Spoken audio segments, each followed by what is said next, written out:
Assalamualaikum warahmatullahi wabarakatuh.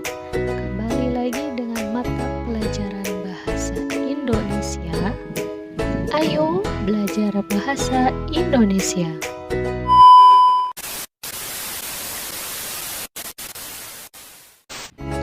Baiklah anak-anak, untuk pembelajaran kita hari ini adalah tentang 3.6, menelaah struktur dan kebahasaan teks cerpen yang dibaca dan didengar. Adapun tujuan pembelajaran hari ini adalah setelah mengikuti kegiatan pembelajaran berbasis TPACK dengan model Project Based Learning, peserta didik dapat menelaah struktur, kebahasaan, dan isi teks cerpen dengan cermat. Baiklah, kita mulai pembelajaran pada hari ini dengan pembahasan yang pertama adalah struktur teks cerpen. Struktur teks cerpen terdiri dari 4 struktur. Yang pertama adalah orientasi. Orientasi di sini merupakan penentuan peristiwa, menciptakan gambaran visual latar, atmosfer, dan waktu kisah. Pengenalan karakter dan arah menuju komplikasi. Nah, biasanya di dalam cerita itu orientasi selalu ada di awal cerita karena orientasi di sini merupakan pembukaan atau merupakan pengenalan tokoh, apa yang dikenalkan dari tokoh tersebut, kemudian penentuan peristiwanya seperti apa, gambarannya, ceritanya itu seperti apa, visual dan lain sebagainya. Jadi letak orientasi di sini itu adalah di awal kalimat dalam atau di awal paragraf dalam cerita. Struktur yang kedua adalah rangkaian peristiwa. Setelah cerita di awal itu dibuka dengan pengenalan tokoh, kemudian waktunya, di mana, kapan, kemudian penentuan peristiwa di awalnya itu seperti apa. Nah, berlanjut ke yang kedua terkait rangkaian peristiwa. Di sini kisah berlanjut melalui serangkaian peristiwa yang tak terduga. Yang ketiga adalah komplikasi, konflik atau masalah yang memengaruhi latar waktu dan karakter tokoh. Tokoh utama mengarah ke solusi.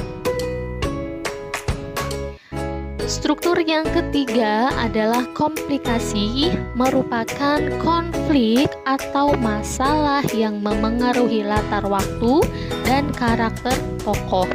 Artinya pada bagian komplikasi di sini merupakan bagian di mana berbagai konflik itu mulai muncul, mulai berdatangan.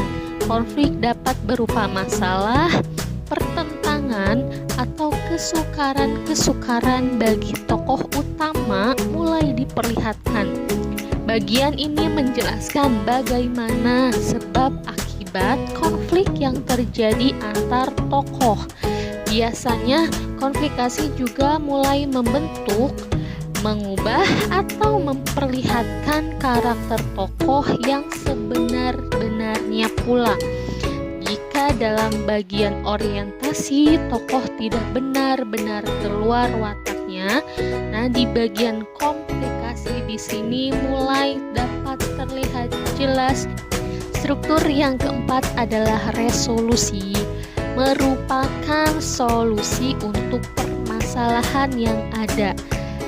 Cara pengarang mengakhiri ceritanya itu mau dibawa kemana, akhir ceritanya itu seperti apa, akhir dari atau solusi dari setiap permasalahan dalam cerita yang telah dirangkai sedemikian rupa itu seperti apa akhir dari kisahnya. Nah, tambahan yang terakhir dari struktur teks cerita pendek adalah koda atau penutup. Koda adalah penutup atau akhir dari keseluruhan isi cerita.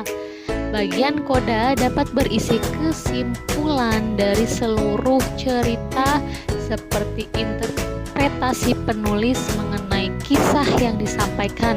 Pembahasan yang kedua adalah aspek kebahasaan teks cerita pendek.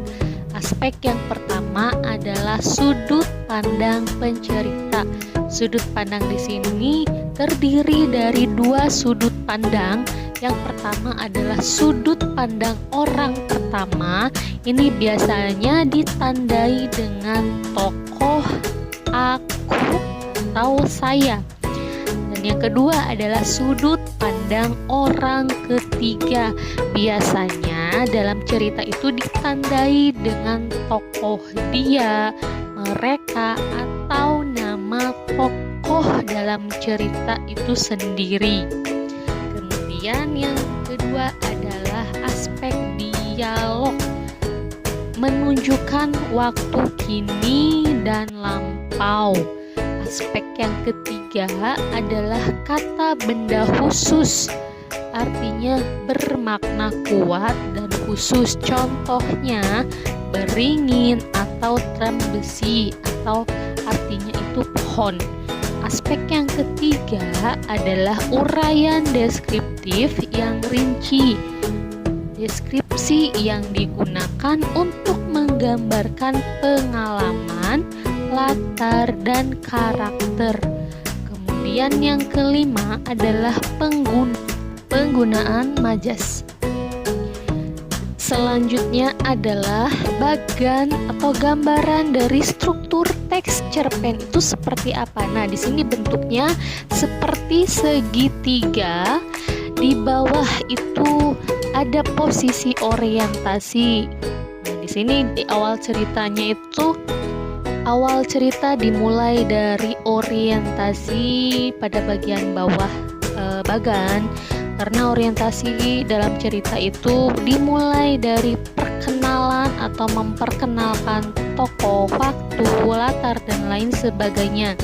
Kemudian tahap selanjutnya adalah rangkaian peristiwa. Peristiwa mulai bergerak membentuk sebuah rangkaian berbagai macam peristiwa dalam cerita.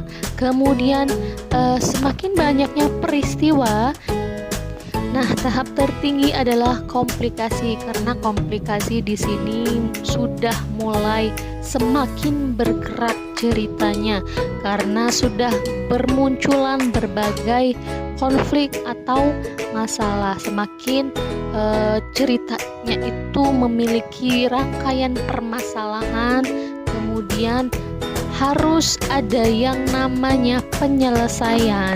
Nah, ceritanya itu harus ada titik terangnya, harus ada jalan tengahnya. Ceritanya itu mau dibawa kemana, solusi dari setiap permasalahannya itu seperti apa. Nah, di sini setelah adanya berbagai macam konflik, otomatis harus ada yang namanya resolusi dalam cerita. Nah, di sini tadi kalau di awal dimulai dari orientasi, kemudian bergerak dalam rangkaian peristiwa, dan yang paling puncaknya adalah komplikasi. Nah, komplikasi itu mulai turun sedikit demi sedikit perlahan, kemudian didapatkanlah resolusinya, jalan keluarnya, mau dibawa kemana cerita ini. Kemudian harus ada penyelesaian dalam setiap permasalahan.